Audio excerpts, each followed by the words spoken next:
আপনি তো মাশাল্লাহ দিলে ফজর নামাজ সহ 5 ওয়াক্ত নামাজ আদায় করেন, তাই না? কেন বলছি, দেখুন, মমিন এবং মুনাফিক, তো আপনি মমিন নাকি মুনাফিক এর জন্য কাউকে জিজ্ঞেস করতে হবে না। আপনি আপনার নিজেকেই জিজ্ঞেস করুন যে আপনি কি ফজরের নামাজ পড়েন কিনা। যদি আপনি ফজর নামাজ পড়ে থাকেন নিয়মিত, তাহলে আপনি নিশ্চিত থাকুন যে আপনি একজন মমিন মুসলমান। কেননা নিয়মিত ফজর নামাজ আদায় করা, জামাতের সাথে আদায় করা, এটা একমাত্র মমিনের পক্ষেই সম্ভব। এবং নিঃসন্দেহে আপনার মধ্যে আর জান্নাতের মধ্যে দূরত্ব শুধুমাত্র মৃত্যু।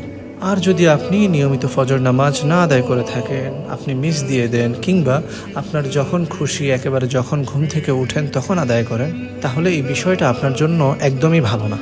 কেননা নামাজ কাজা করা, নামাজ মিস দেওয়া, যখন খুশি তখন পড়া, এটা হলো মুনাফিকের আলামত। তো এখন থেকে খুব সতর্ক থাকবেন। জাযাকুমুল্লাহ খাইর। আসসালামু আলাইকুম ওয়া রাহমাতুল্লাহ।